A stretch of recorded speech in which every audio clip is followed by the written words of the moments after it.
We're finally back. All right, here we go.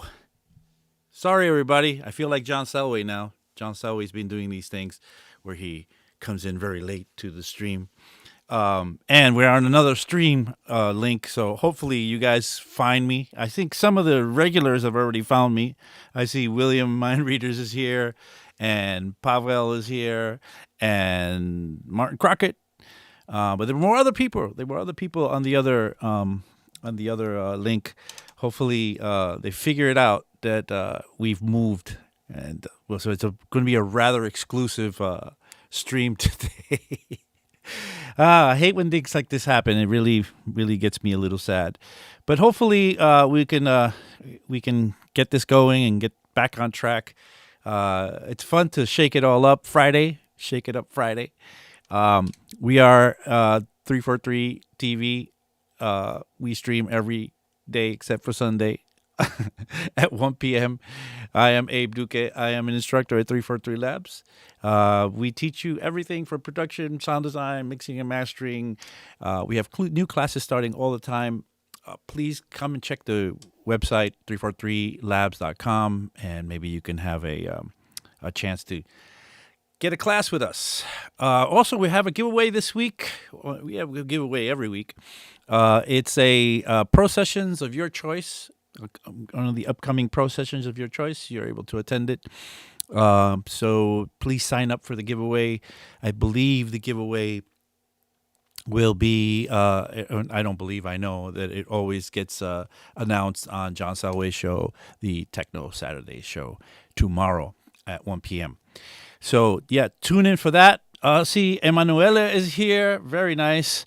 Silent State, very nice. You guys found me finally. It looks like people are starting to come on in and discover the new secret link for today's show.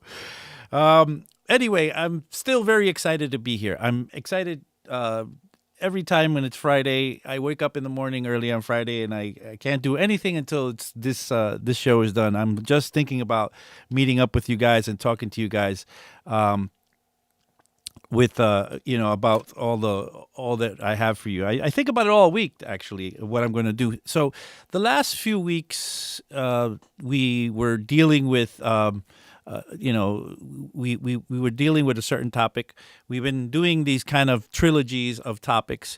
The last topic we did was a bit on mastering.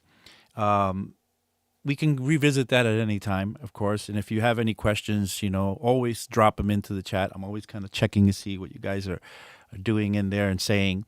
But we're going to move on to another subject. And I think, Simple Sam is here. I think we're going to move on into a bit of vocal processing and vocal production. Just some thoughts and some ideas, some things that from the basics to the more complex concepts of how to treat vocals. Had a friend who asked me just before we went on, asked me to help him rebuild his studio again because he has some singer that he wants to record very badly. And if I would come over and help him reset up his environment for recording. And, well, maybe we could do that for him, but we could also do it for us in here as well. So let's talk about recording vocals, because it all starts with the recording. It really does. If you get it right in the recording stage, the work that you have to do after the recording stage is less. So if you imagine that that most really, like the old school engineers, they will tend to pre-EQ their material with the type of microphone that they choose. So they will listen to somebody's voice or know what type of material they're recording, and then they'll go and pick a microphone that would sort of fit to that recording. Not every microphone is the same. I have at this point, I counted the other day, I think I have 12 microphones that I've been that I use from time to that I switch up from time to time, and all of them have a specific purpose. Some of them are for recording vocals. Some of them are for recording drums. Some of them are for recording vocals with a higher pitch and maybe more energy. Some of them are for recording vocals with less energy and maybe a lower pitch or whatever combination. The older engineers would make a purpose or make a point to pick the right microphone to record the right content, and then later on they would have to do less adjustments on the console because the microphone would be set up correctly for them from the beginning. So it's always important to get things right from the start. Now, I know it's hard to get microphones, collect a bunch of microphones. Some studios, I see Martin Crockett's talking about a U87, a Neumann. That's a very nice microphone, but man, that is an expensive microphone. It's about what, $5,000. Simple Sam says, please don't make us start mic collections. Yeah, I think you should start. Everybody should start collecting microphones. Yes, that is true. At a certain point, you do end up collecting microphones. But I don't have a U87, and I think I'm not going to buy a $5,000 microphone at this point. This microphone I'm using right now is a Rode NT1A. I've seen actually reviews, head-to-head comparisons to the U87, and it's like the U87 is this high, and this one is just like this. Just that little gap is between that and the U87. I think for $200, I'll stick to this one all day and all night. I have another one that I really like keeping around here for my voice. This is a CAD M9. It's a valve. It's a tube microphone. It comes with its own preamp. A little bit different, a little bit warmer. Sometimes I keep it here because, maybe I want to switch up. And actually, it's my party microphone. It's the one that I've been doing the low pitch with. Remember, I was doing the party low pitch voice. But the truth is, this microphone has a different response. And sometimes when singers come in, I will offer them, I will show them all the microphones I have, and I will offer them, a choice between if they know what they like. You'd be surprised what some singers use. Like, for example, Michael Jackson was very fond of the SM7B, which a lot of people use for podcasting these days. This microphone is great. It's not a dynamic microphone. It is a dynamic microphone. It's not a condenser microphone. It totally needs you to give it some pressure, so loud voices work really well into it. That's why Michael Jackson projected his voice very, very well, but also very high frequency. He sung in a higher register. So this microphone is perfect for a singer of that sort, somebody that has a lot of lungs and sings at a high register. Anyway, so, we could talk about microphones, day in and day out. If you guys have questions, I'm really interested in talking about it. But a lot of times we only have what we have, and we might have one microphone. Like, we might spend all our money on something like this, and that's all we're going to be using. Or even something a little less expensive, like something like a Shure SM58, which is totally a great starter microphone. I think everybody should have at least one of them. And its companion, the SM57 for drums. But let's say you have a microphone. A lot of times we go ahead and record, but we don't realize how important it is to record in the right scenario. Meaning, you don't want to catch anything on the microphone that's not your voice if it's not really amazing sort of reflections. What I mean by that is if you have a well-curated vocal booth, meaning well-made and well-designed, and the materials are perfect, and the reflections in there are just very nice for vocals, you can take that and record it straight up with the microphone. But if you don't have that, and that's what we end up, most of us end up with that situation where we have a lot of resonances and a lot of reflections that happen in with the sound waves bouncing off the different parts of the room and the different surfaces in the room, and those get recorded onto our productions.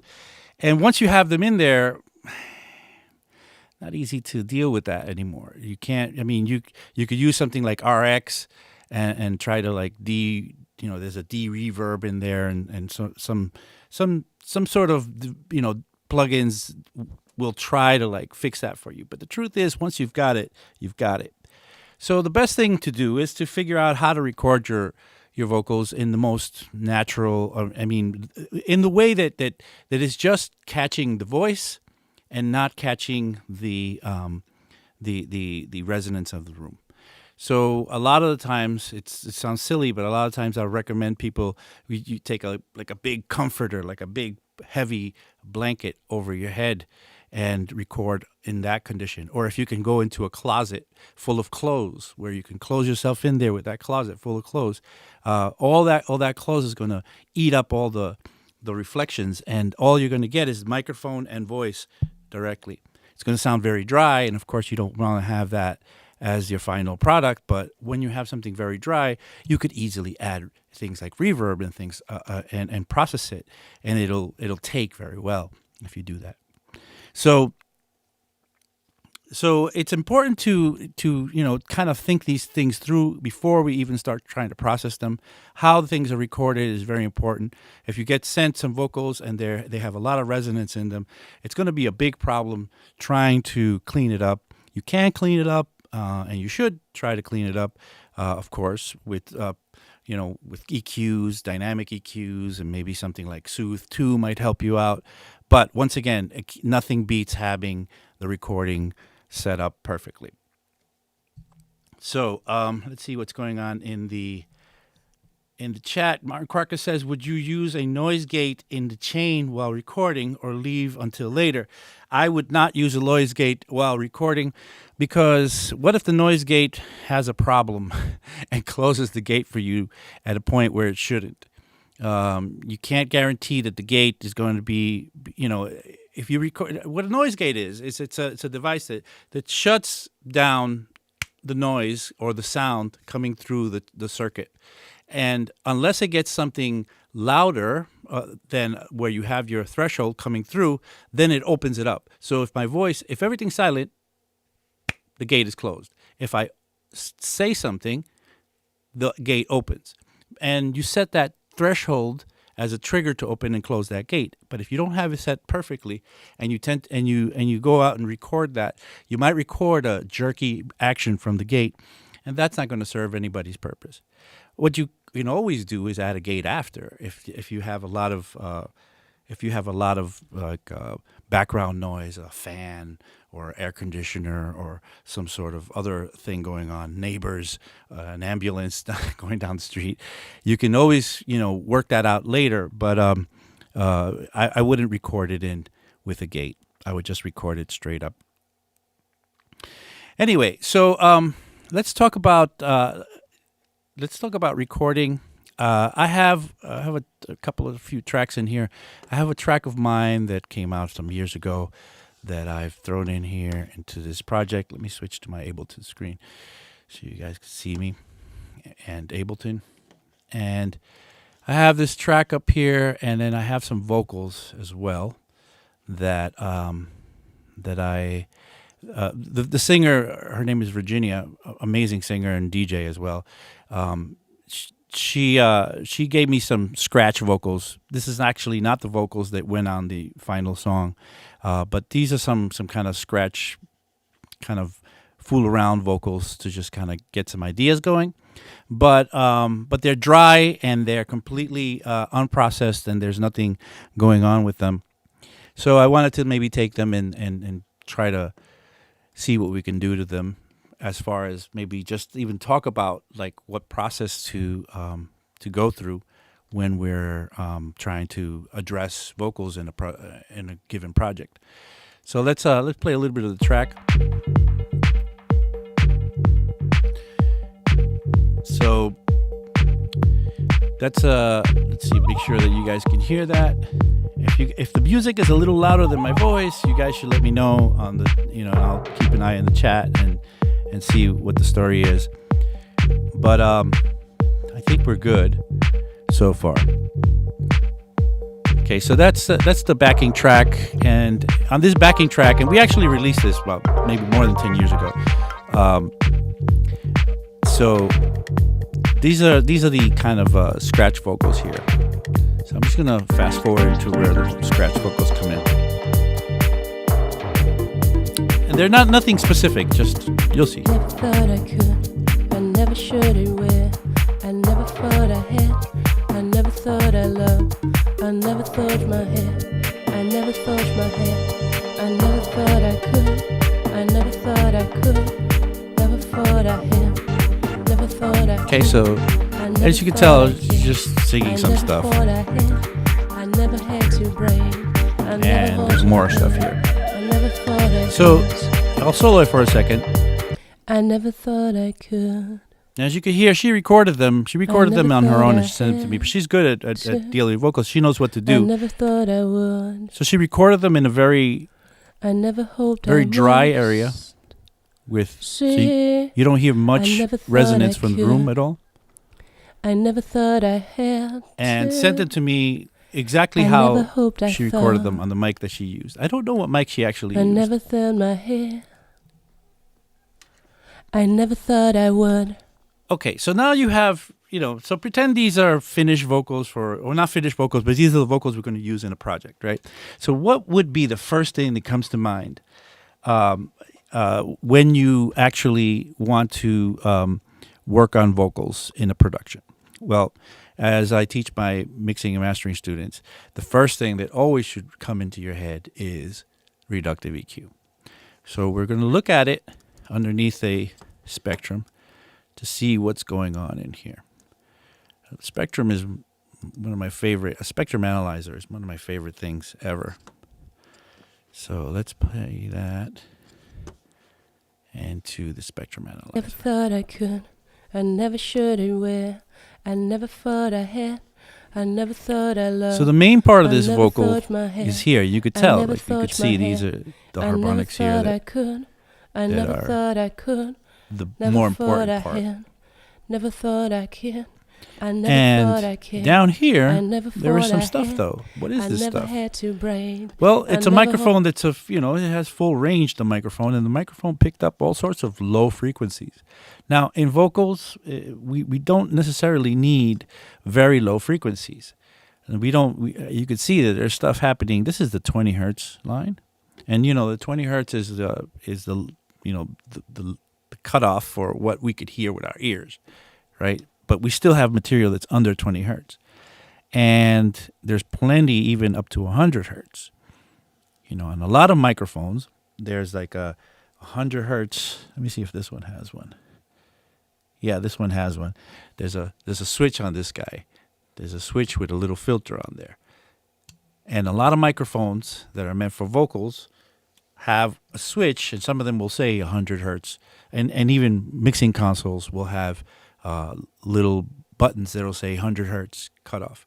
Because for vocals, it's very typical to just immediately go to 100 hertz and cut it off, especially for broadcast vocals, because you don't really need everything under 100 hertz. Now, 100 hertz can be a little bit heavy-handed. It could go into taking away a little bit of the chest sound of the voice. But as a quick cut for a broadcast, 100 hertz makes a lot of sense. But it should tell us now that 100 hertz is an area that we can afford to lose in a voice and not lose too much of the of what we need from that voice, because most of the stuff is happening right around here in the mids. Never thought I could. So once again, I never should. This stuff is the good stuff. This stuff here, not going to use it. So we can just easily take an EQ and get rid of that stuff. Let me take a Fab Filter Pro Q or something like that. Put that in there.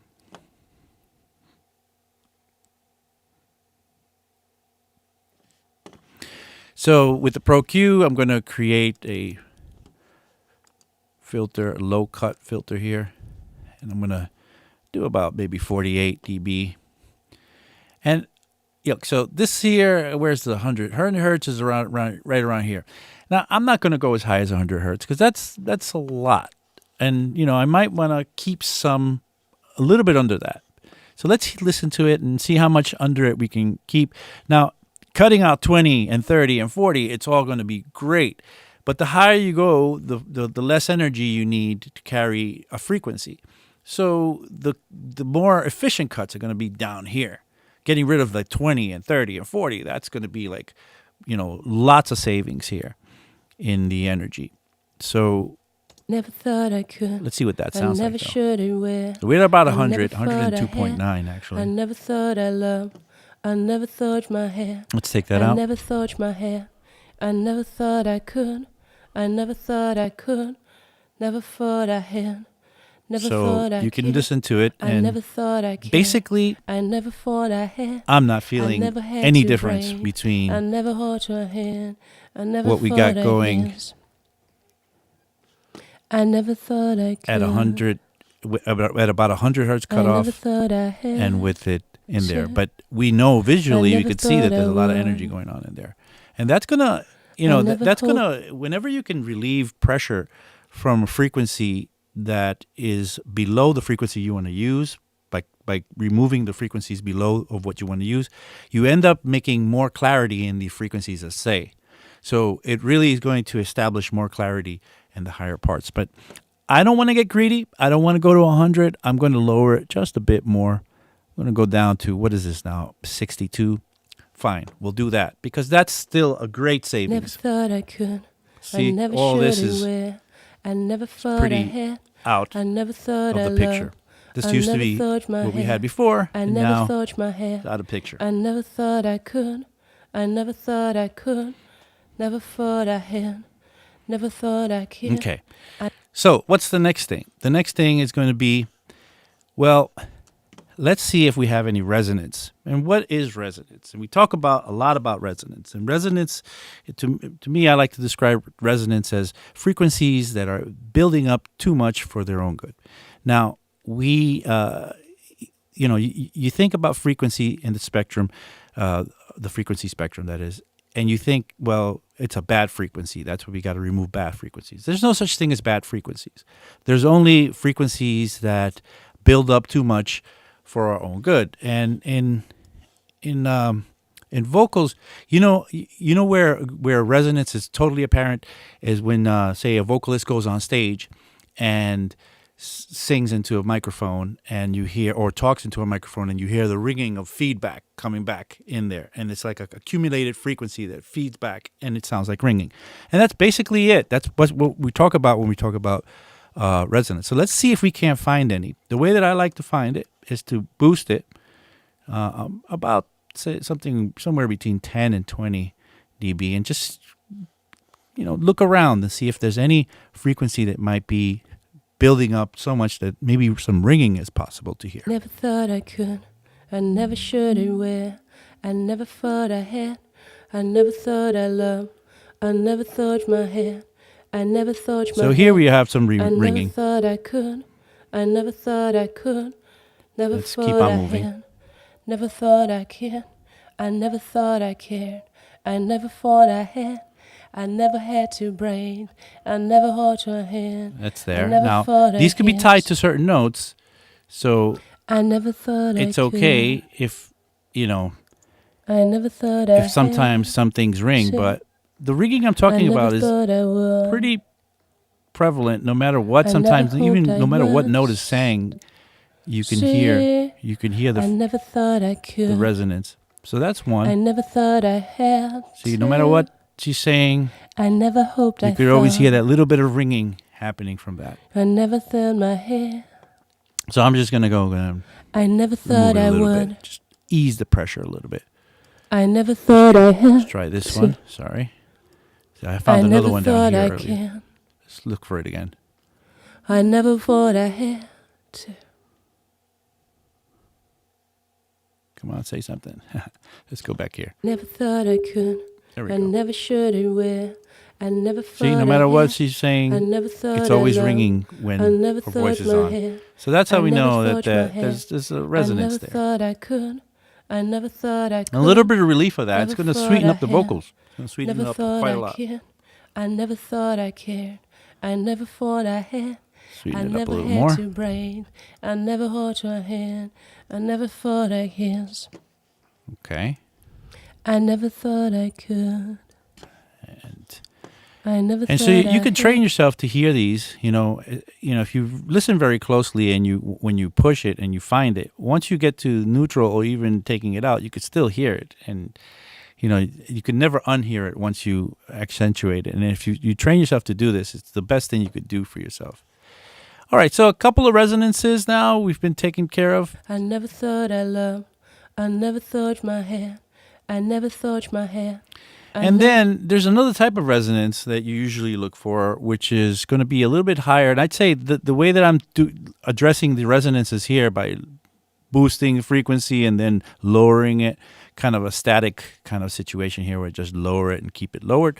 That type of situation I will only do till about 2K. Above 2 or 3K, I'm going to go looking in a different way. So this one was about 400 and this one was about 7. But coming up here in this area, that's going to be sibilance. And sibilance is, you got to be a little more subtle with the way you handle that. And I think for sibilance, a good way to handle it is with a de-esser. And I love the FabFilter Pro DS for this job. So let's grab that Pro DS and throw that in there. And so I want to have it in single vocal mode because I'm dealing with a vocal, and I'm going to put some oversampling on and audition it. And that way it only plays what is between these two selectors here. Right now it's between 7.8 and 8 and 9.6 kilohertz, and I can move that around and just find a nice band of painful sibilance. Let's see if we can't do that. And it's actually not very sibilant at all. Something like that, you can make an argument for it being shrill or whatever. But it's not. It doesn't, what I say to my students when we do this type of stuff, looking for sibilance, is that you're really looking for pain. You're really looking for it to hurt you. And, well, let's see there. Let's try that last phrase there. A little bit of, but it still wasn't painful. It has to actually really hurt for me to say, let's take care of it now. And what'll happen is that usually, and this is not very, new or untypical, which is I will maybe try to look for some sibilance here, and if I can't find it, I'll go directly to I'll take it off, and I'll plan to check for sibilance later in the mix. I'm going to add some EQ after I do this. So when I do add some EQ, then I'm going to, be able to maybe catch some sibilance that maybe some shelving, and maybe if I added some high shelves EQ would have added. By the way, you're watching 343 Labs. My name is Abe Duque. 343 TV. We are here every day at 1 p.m. except for Sundays. If you like what you see, please hit the like button. Please subscribe to our channel. We're trying to get, are we at 20,000 yet? No, we're 19.9K. Wow, we're almost at 20,000. That would be great if you guys could help us get to 20,000. But please hit the like button if you like what you see or the content that we're giving you guys, and please share and tell your friends about it as well. Okay, so and just a reminder, there's a giveaway tomorrow. So sign up for the giveaway. It's a pro sessions of your choice. It's going to be on John Selway's show, his Techno Saturday show. He announces these giveaways, so check it out. Anyway, I never thought I had. let's get back I into never it. thought I So loved. what have we done so I far? never- We've taken care of the reductive EQ. Low frequencies we don't need. Some resonance here. We've checked for sibilance. Not much sibilance going on in here. So let's go to the next stage. So the next stage is usually when you record something fresh recording, new raw recording, right? The thing that you have to do is now think about getting some compression to manage the dynamics. Now, let's just have a look quickly at the actual recording here. And as you see, so the first parts she sang pretty evenly, like they're pretty the loudness of them, or you could see them in the way that the wave shows you, are pretty the same. But as soon as she starts going into these parts and then progressively, like even to this parts, she gets louder and louder. And if we're going to use this in any combination, or if you're going to chop this up somehow, we're going to want to have some uniformity in the dynamics here, because this over here might be placed into a backing track, and the backing track might be louder than this, so you might have to raise it to be able to hear what it's saying. But this over here might be too loud at the same level, and we might have to lower it. So we don't want to have to do that. We want to maybe get a dynamic setup for that. So the way to do that is to perform, it's to use a compressor. That's been the typical way to do it.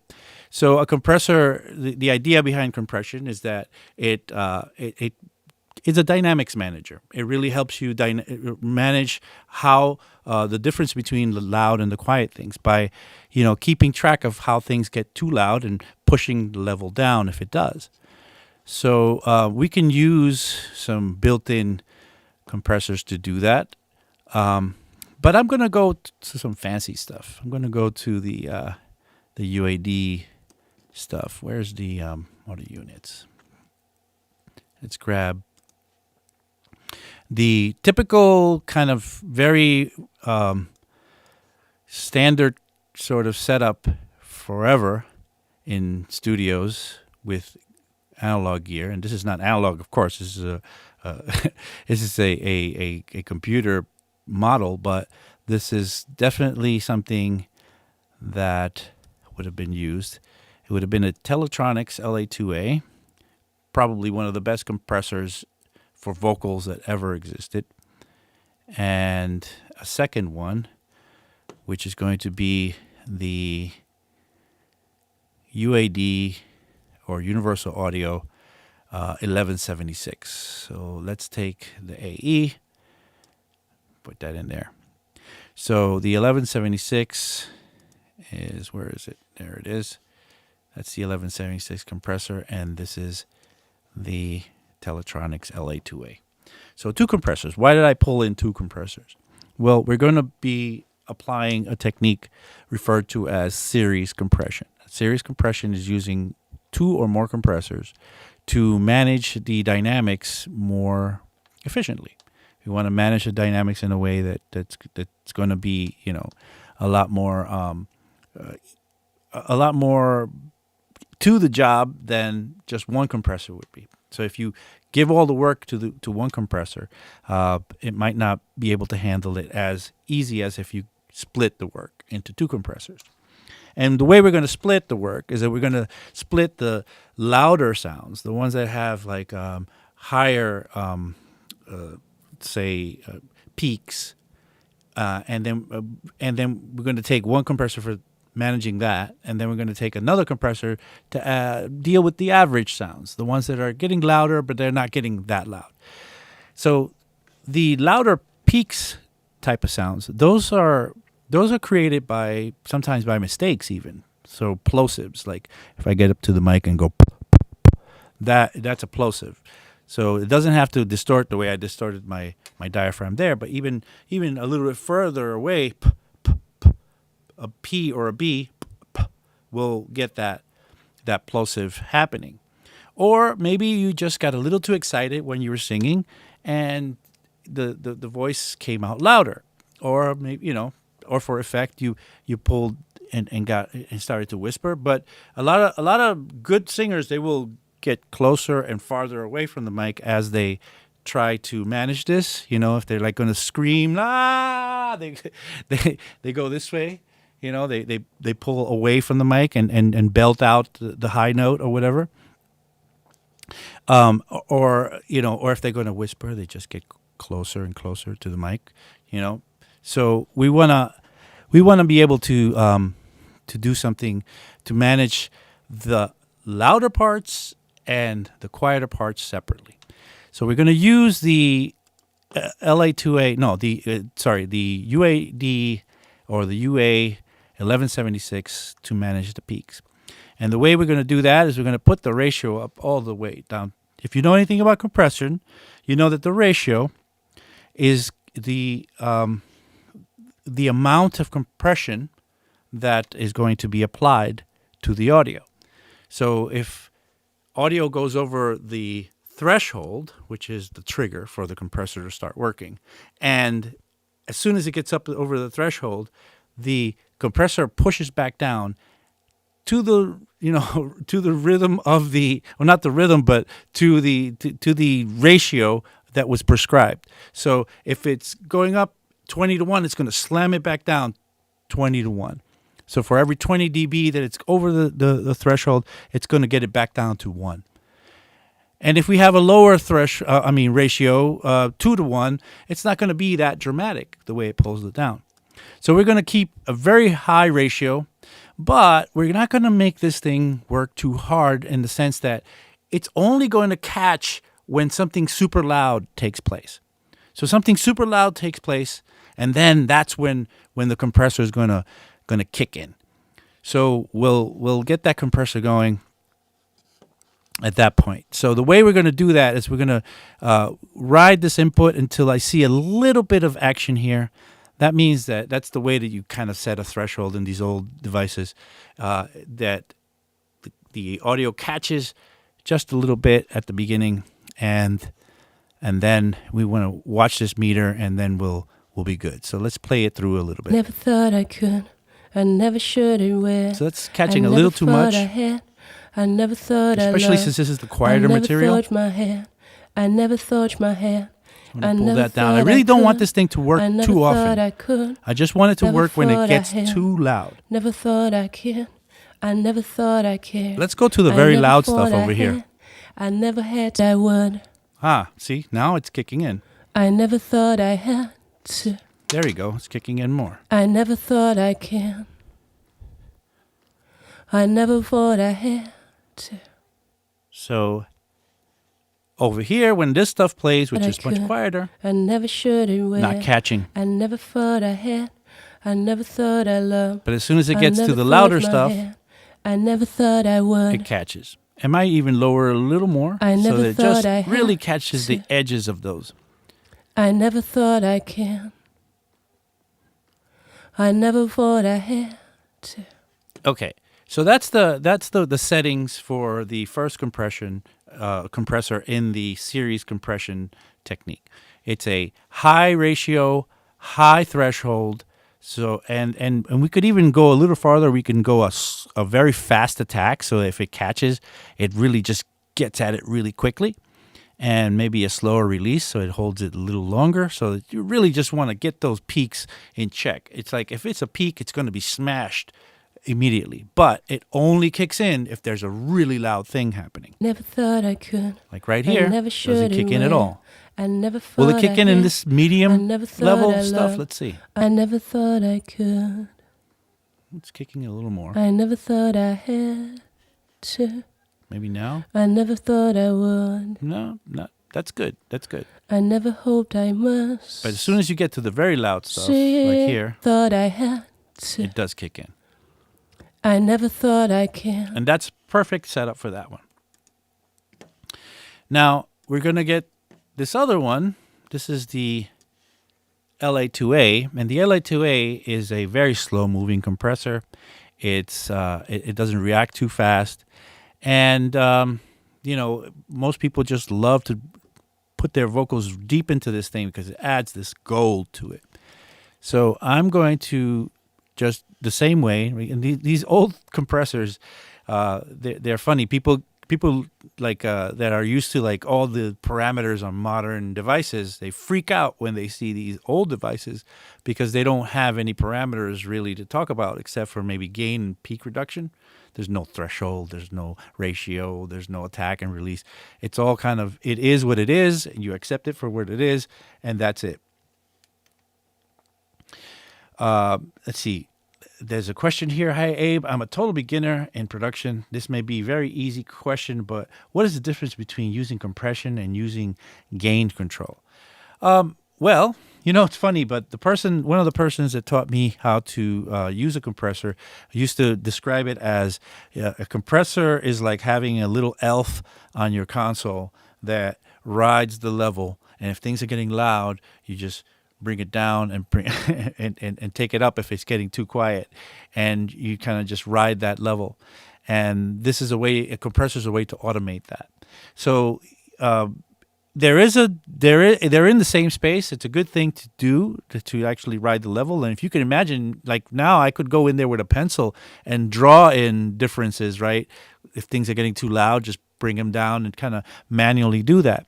But one of the reasons I like using compressors is for the unintended consequences that you get, or the things that are good about compressors that you realize are really good, like the harmonics that they add, the type of reaction that they have, the pumping or not pumping that they give you, the gooiness that they give or not. And this type of stuff, you get from specific compressors, like especially this Teletronics. This is known for that, and it adds what people would say the gold to a vocal recording. So let's work with this one. Never thought I could. I never should and will. By the way, we started late, so I'm going to go over a little longer, and so don't worry, it's not going to be over in 3 minutes.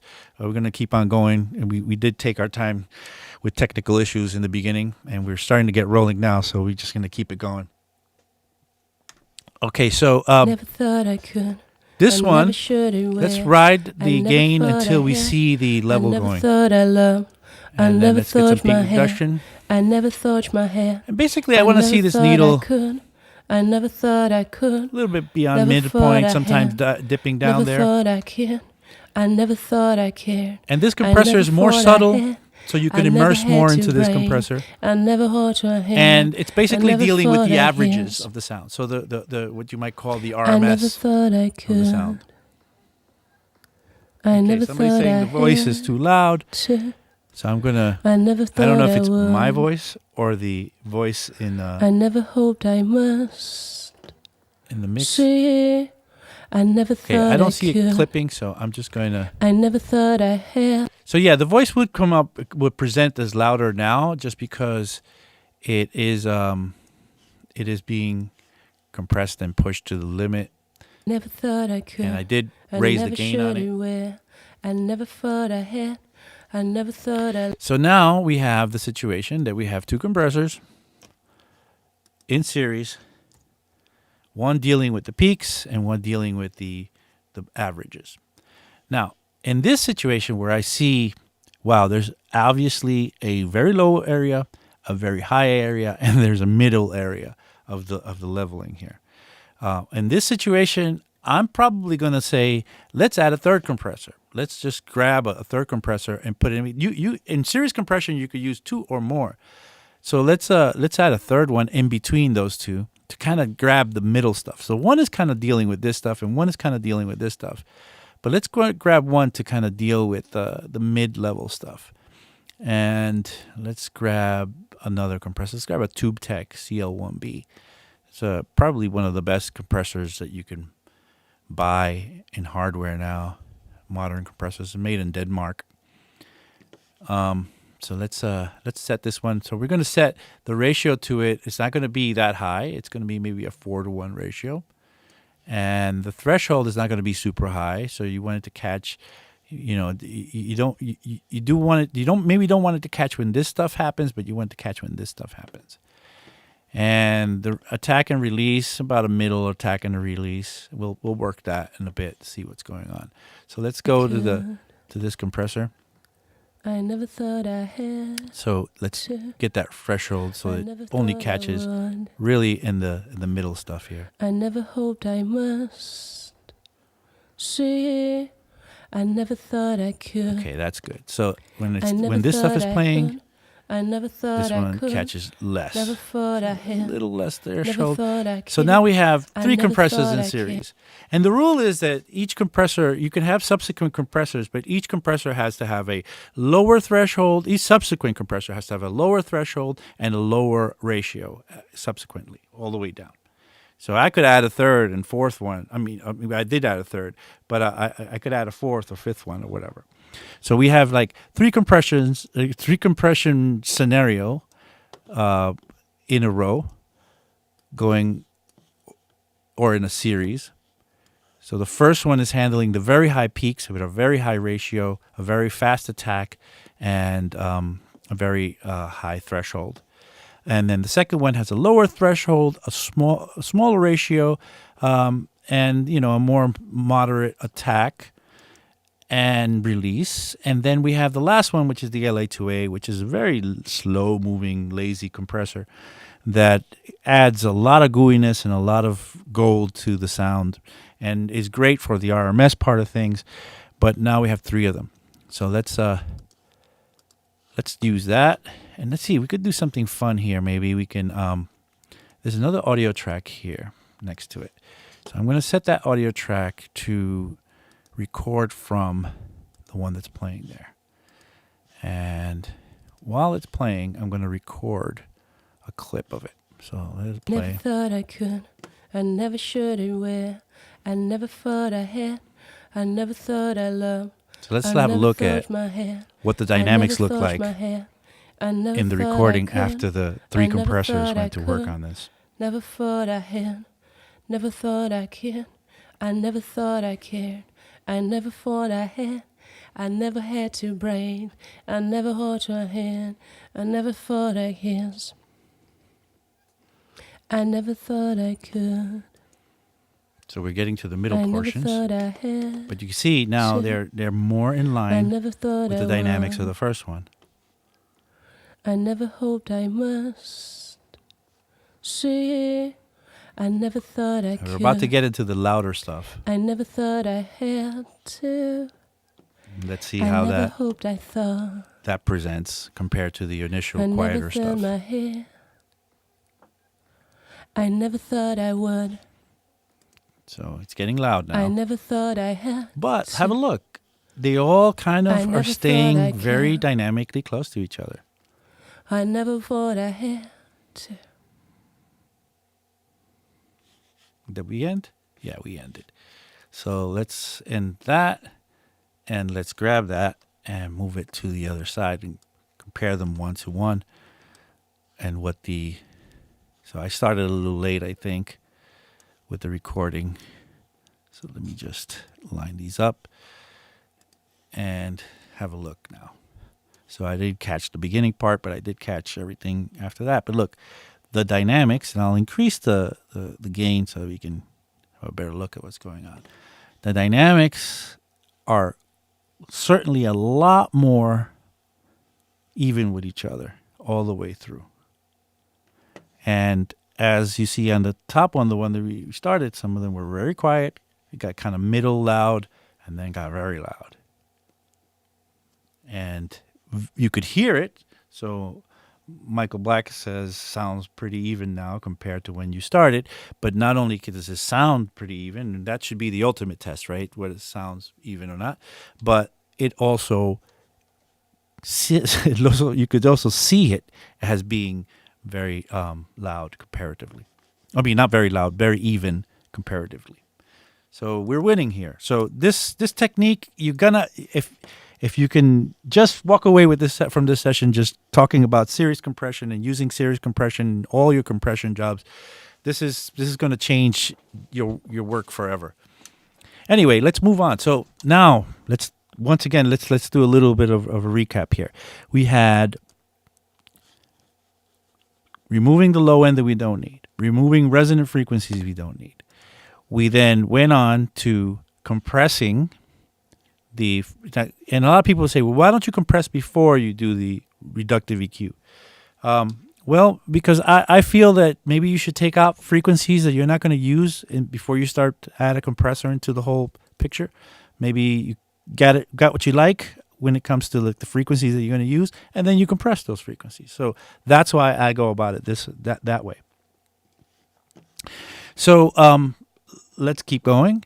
I have the series compression, and now usually is when I consider my initial kind of prep for this stuff to be done.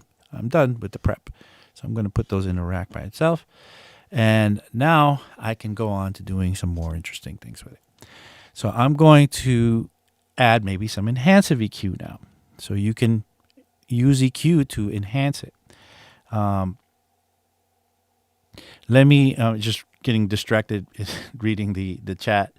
William, my readers, is talking about something, but I don't know if he's talking to me.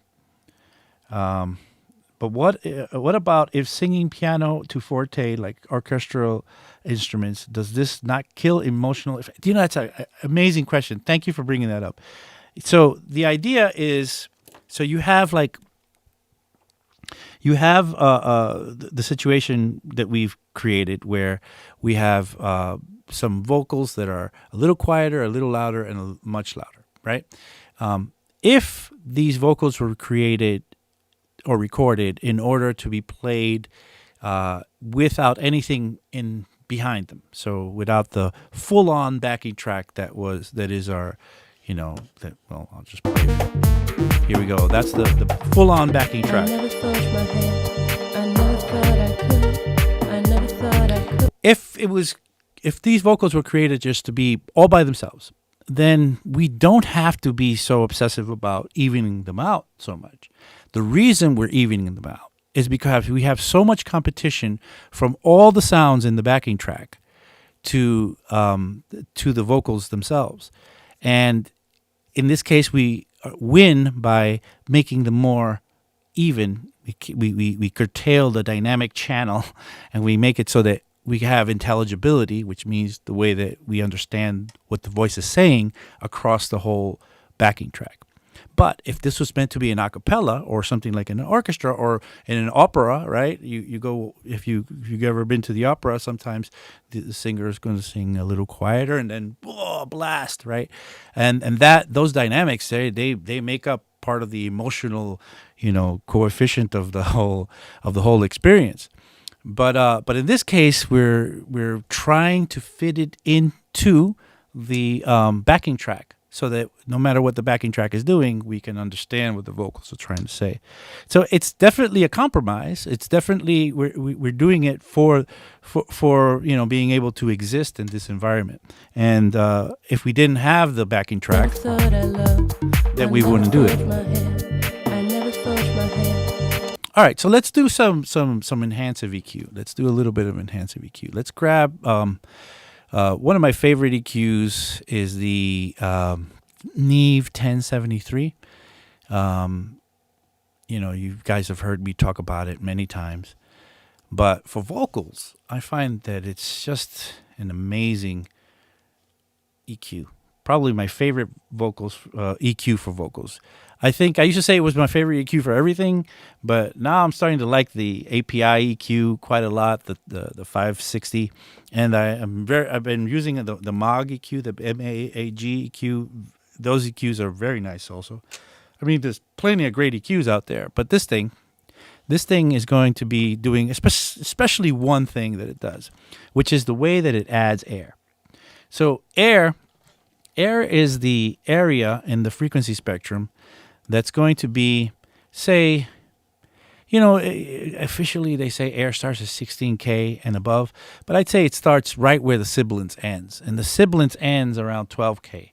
So this EQ, the shelf, there's a high shelf here, is a 12K high shelf. So it adds frequencies in a shelf style, 12K, and it enhances the ones that are there and it brings them up. You maybe heard me talk about shelving and about air before. To me, it's one of the most overlooked parts of the mixing and mastering process that people don't take or even do the worst thing, which is get rid of the air. But they don't take advantage of what the air can do for them. The air adds clarity. The air adds enjoyment. it never hurts our ears. Its air is really beautiful for, if you could hear it, because a lot of the air goes away. The perception to the air goes away with the with age and with hearing loss that we get from going to all those parties. But the air is quite an amazing tool to use in mixing and mastering, even in things like kick drums and in bass lines. You think there's nothing up there. I'm just going to cut it out. I find that when people do that, people think they're doing a good thing by cutting out all the high frequencies they don't need. They just need this low frequency, right? Well, when they do that, they end up making it muffled in a way that maybe isn't so clear, but only comes through when you try to mix it. That for some magic reason, that even if you have nothing to work with on the air side of things in a kick or a bass line, that the kick and the bass line cuts through much better with air added. Anyway, let's add some air to these vocals, because these vocals are definitely going to benefit from some air. So let's just get them in there. I never thought I loved. And let's just bring up the high shelf. Watch this. I never thought I could. Oh, wait. I never thought This thing always gets you. You got to first turn it on. Here you go. Never thought I could. I never thought I could. Oh, listen to that. It's I just never gold. thought I had. I never had to brain. Get used to that. I never hold your hand. Just listen to I them. never Listen to it in the mix. hands. I never thought I could. I never thought I had to. I never thought I would. I never hoped I must. Now solo them again. See, I never thought I could. All right, and then now I'm going to turn off the air. I Watch. never thought I had to. I never hoped I thought. Oh my God! Did you ever use these before and I think never these were thought good? my hair. This is incredible. I never thought Turn I the air would. back on, I never thought I had to. and it's just. And I I'm never adding a thought good I amount. I can. maybe can back off of it a little bit if I wanted to. I never thought I had. But I it's never just thought I had. amazing. It's just never amazing what thought the I air loved. does to these I vocals. never thought my hair. I never thought my hair. Take this I out. never thought I could. Wow, I it's never so muffled thought I now. could. Never thought I had. Look at that. Never thought Look at I the clarity. cared. I never thought I cared. I never thought Get I back in the had. mix. I never had to brain. I never hold your hand. I never thought I guess. I never thought I could. Let's turn it off while the music is playing. I never thought I had to. Now it's disappeared I never thought I would. in the mix. It's not any I never metering thought any I quieter, was. but it's the intelligibility. I could. I never thought I had to. Turn the air back on. I never hoped I thought. I never thought my head. I never thought I would. Now this 1073 does an amazing job. Not only does it add the air, but it also adds some harmonics that weren't there before. We could continue to play with it, and I will. But I just need to tell you that even if you only have stock plugins from, say, you have Ableton or Bitwig or Logic or whatever, you can do something like this with the stock plugins. Just grab a high shelf at 12K, pick it up a bit, and get some air going, especially if you have some vocals that came in originally without too much air in it, or were sounding a bit on the muffled side of things. It's going to be better than not having, any air addressed. But take advantage of air in vocals for sure, 100%. Never thought I loved. I never thought my head. Okay, so let's keep moving. Like I said, if you guys are wondering why are they still going, it's past 2:00. We started late. We had some technical difficulties, so I'm going to go a little bit longer today. Not too much longer, but just enough to cover for the time that we actually didn't have in the beginning. Okay, so once again, recapping. So we have reductive EQ, both cutting off the low end and the resonances we don't need. We expected for sibilance. There wasn't too much sibilance to talk about, so we just left it alone. Then we came in here, added series compression, which means having two or more compressors to take care of the dynamic management, which makes it a lot more subtle, a lot more to the point, and it sounds a lot better than if you just grab one compressor and try to get that to do the job. Regardless of how good that one compressor is that you might have, it's a lot better to grab 3 compressors that are not as good to do the job, and the job will be done better. So in this case, we grabbed 3 great vocal compressors. The 1176, which was usually very typically paired with the LA2A. In every studio, you go to any LA studio, any New York studio, or any studio in Nashville, the 1176 into the LA2A had been like a combination that had been used for decades now, more than decades, half a century at least.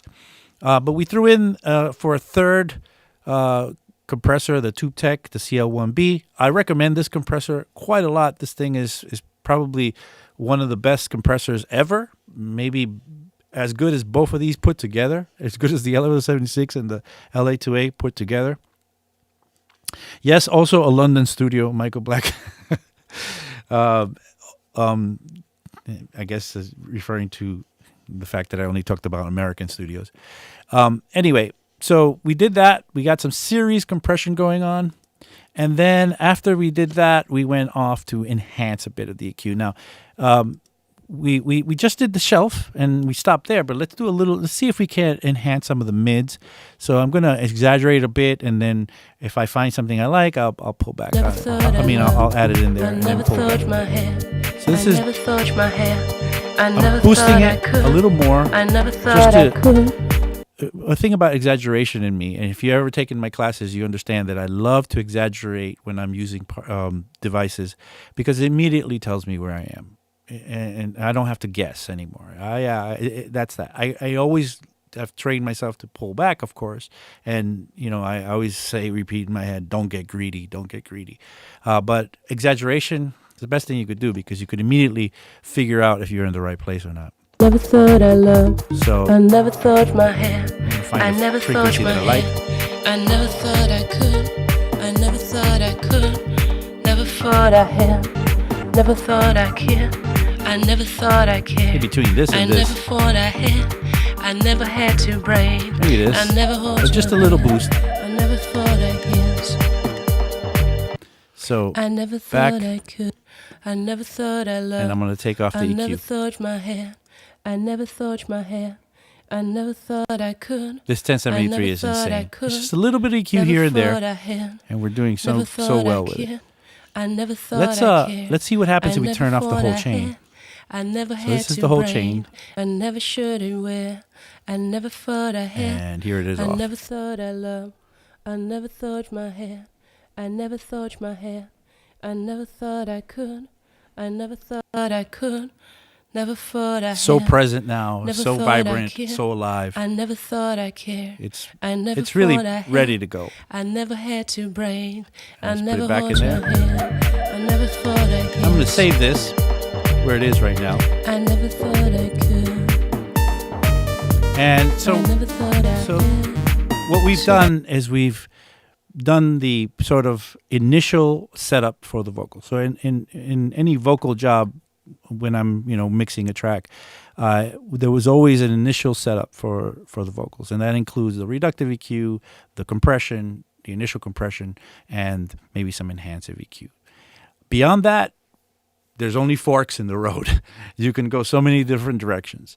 And next week, we will explore some of these forks in the road. We're going to pick it up from where we left off, and we're going to start to get fancy with it. We're going to start to maybe add some some doubling of some sort, or some pitching, some different pitching, some effects, maybe the Haas effect, maybe do what that Eventide